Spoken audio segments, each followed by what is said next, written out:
right, so when I bought this thing, biggest problem the guy said was sometimes it doesn't want to shift into second gear. So we pulled the pan off there, and lo and behold, I think we have second gear in the transmission pan. This thing is looking pretty rough, smells pretty rough. Just complete clutch material.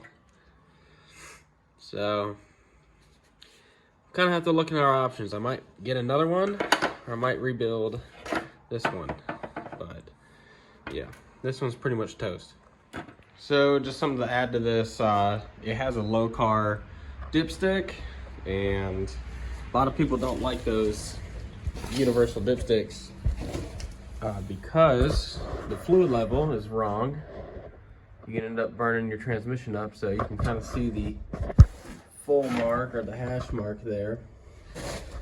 And so it's probably reading a 1/4 inch below where the pan meets here. The actual fluid level for these things is a 1/4 inch or more above the pan rail here.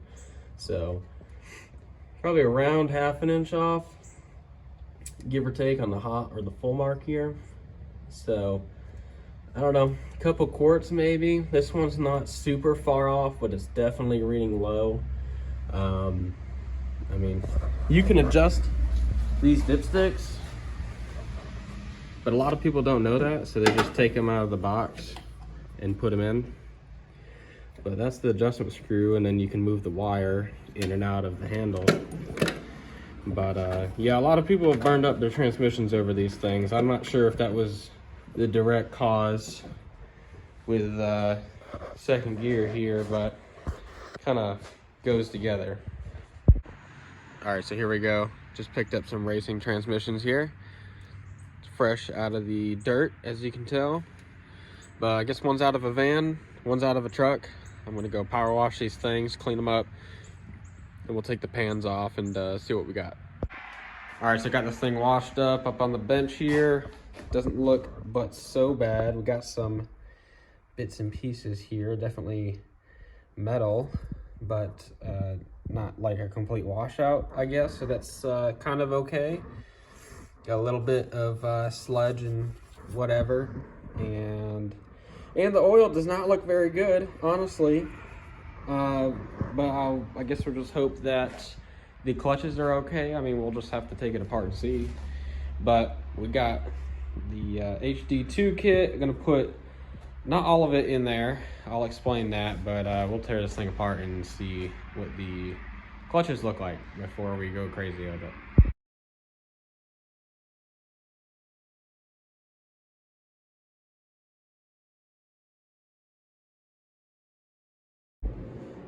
All right, got it all pulled apart here. You don't really have to go this far with the HD2 kit, but I just want to have a little look-see with the reverse band, and that didn't really seem super wore out or gone or anything like that, which is kind of a common issue with these things, but everything looks pretty good. Nothing really that crazy. The overrun looks fine.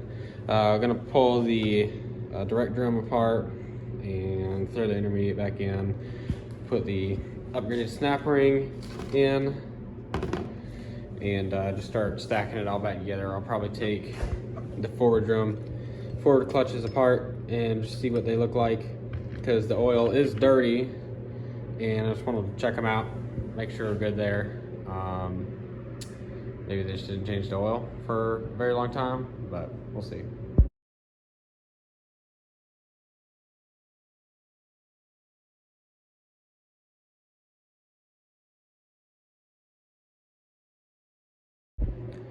Got the clutches and the spring pack out of the direct drum, and just swapping the springs over here. You can see the big difference between the two. The HD2 springs, so they can push that much harder on the direct clutches. Just pry the old ones off the plate, and we'll stack them all back together until the old springs out. But direct clutches look pretty good too.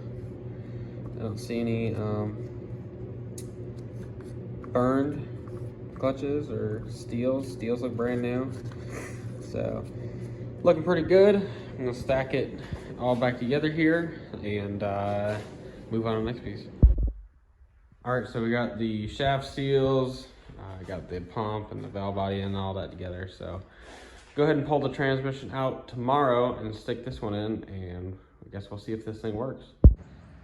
All right, so got the starter out, got the drive shaft out, got big wood for maximum safety, got a motorcycle jack for the transmission, and pulling the converter bolts out now.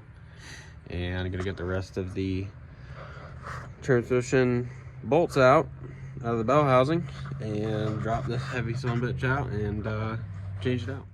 Got the torque converter out. Says we got a single disc 258, and got the transmission there. New one's ready to go in, and go ahead and fight this thing, get it back up in there, and hook it all back up. All right, so we're all back together here. Got the transmission back in the car. Decided to throw a new starter on because I had one laying around. But yeah, putting fluid in it now. Got about 11 quarts in it. Still have to put all freaking 55 gallons these things take in there, but I'm gonna go ahead and start it up and let it cycle a little bit and then top it off.